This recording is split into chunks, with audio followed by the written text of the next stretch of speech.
We've talked about Sebastian Gorka a ton on this channel, and we've witnessed his relentless efforts to support his idol, Donald Trump, in various ways across different platforms. However, there's a video that I suspect many of you haven't come across yet. It was recorded in the run to the last election and is incredibly fascinating because we can now compare much of what he stated in this video to Trump's actual time in office. Let's watch the entire video, and I'll share my thoughts with you all afterward. The motion before us that we are arguing against is that this House fears the return of the man I worked for, Donald John Trump. I'm honored to be in this building, at this society, which has recognized and invited such champions in Western civilization, who believed in the truth, who believed in the will of the people and Western civilization, as Einstein, as Reagan, and as Thatcher. But I find it strange that the motion is coined in such a way that this House fears the return of a man who did more than any other in at least 2 generations to revivify that civilization, to stand up for concepts of representative government and national sovereignty and the greatness of our civilization. The most important speech he ever gave was at the Warsaw Ghetto, the site of the uprising against fascism. And he asked one question, which is the question of the age.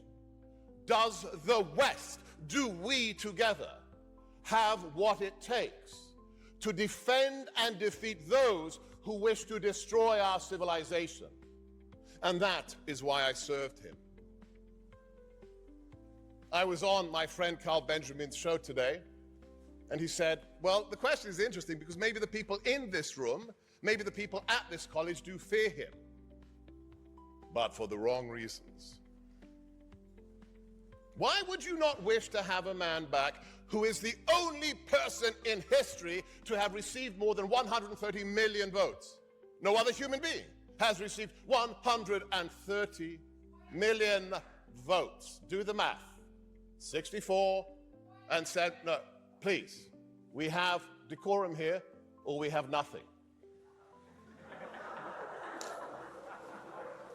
Why would you wish to have others decide for you who should run a country? Should it not be the people who decide who runs a country? No, I'm good, thank you. That is why Donald Trump was elected in 2016. I find it rather risible, amusing at least, that as an immigrant to the United States, I have to remind my fellow Americans what they did in 2016. Because there is a connective tissue between every president, from Washington to Obama. There is a similarity. Every single one of them was a member of the political and military elite. From Washington to Obama, they were all congressmen, senators, governors, or retired generals. And then, what did the American people do? They said, enough, enough of these people. We want somebody who is untainted by being a member of the quote-unquote elite. Quote, no, I'm good, thank you. So, let me flip the take, the perspective. And don't get me wrong, I grew up here. I went to Ealing Abbey for 14 years. I was in the debate club. When I first met this man in 2015, it took some getting used to. When I was invited to Trump Tower to advise him during the Republican debate on national security, I thought, really? That guy from television? Him? He wants me to advise him? But it was not a hard decision. Why? Because within 30 seconds of meeting the man, I knew 2 things about him. He loved America, and he had an utter detestation for political correctness. For me, that was enough. And in classic Trump style, there's only me and him in Trump Tower and his campaign manager, Corey, in the corner. Halfway through the discussion, he stopped it dead, turned to Corey, And he said, I like this guy, let's hire him. And me and Stormy Daniels are connected because I also signed an NDA.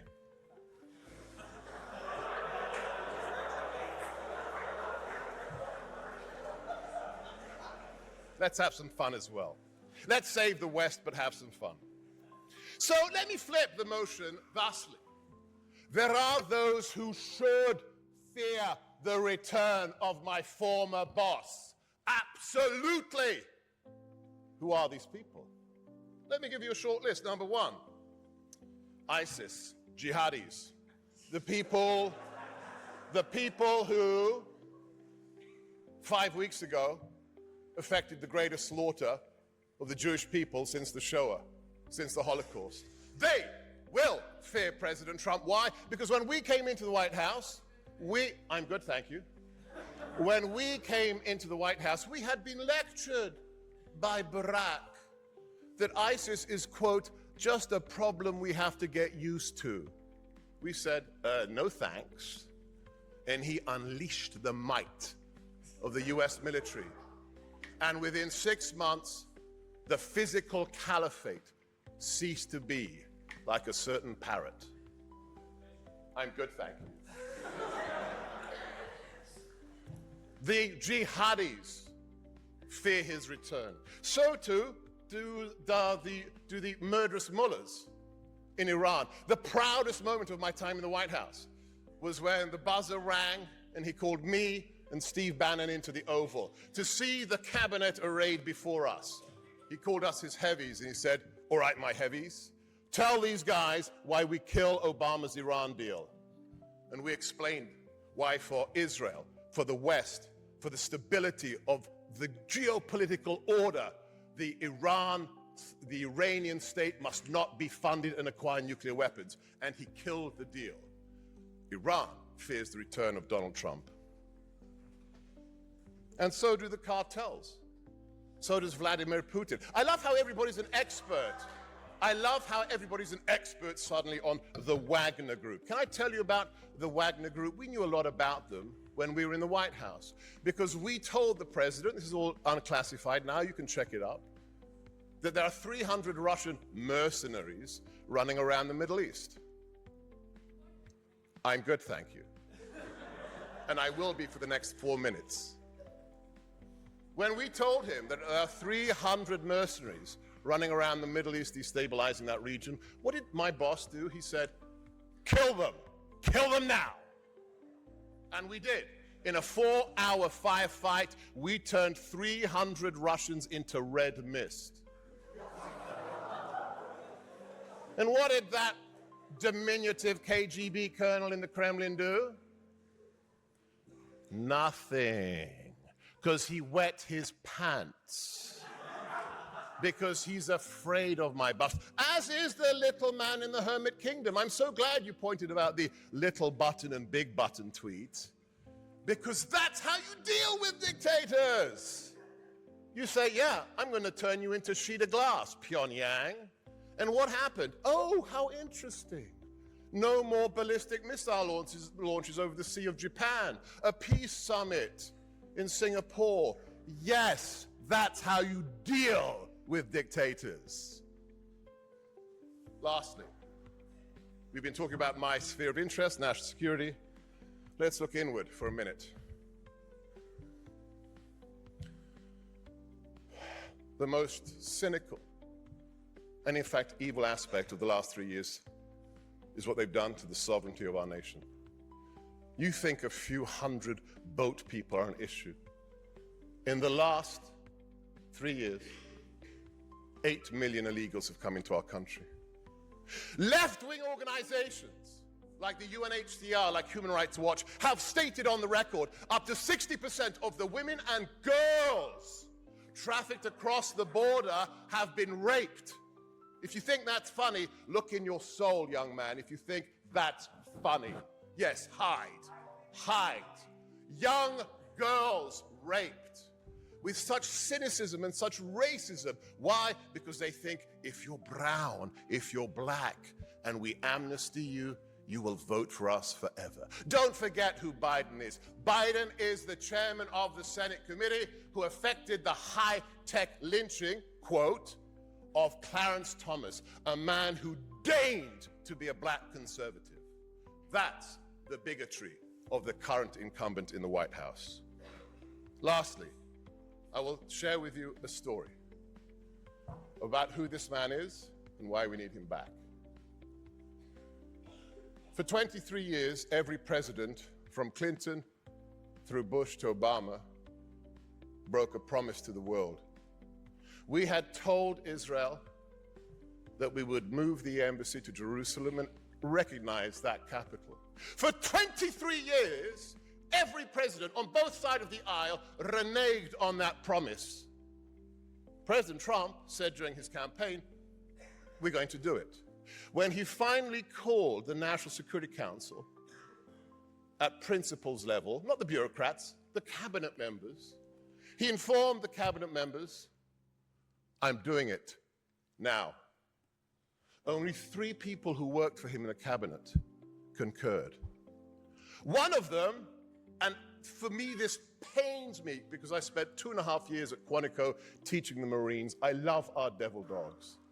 The so-called Mad Dog Mattis of the Marine Corps said in front of the cabinet, Sir, don't do that. Don't move the embassy. Don't recognize Jerusalem. You will trigger World War III.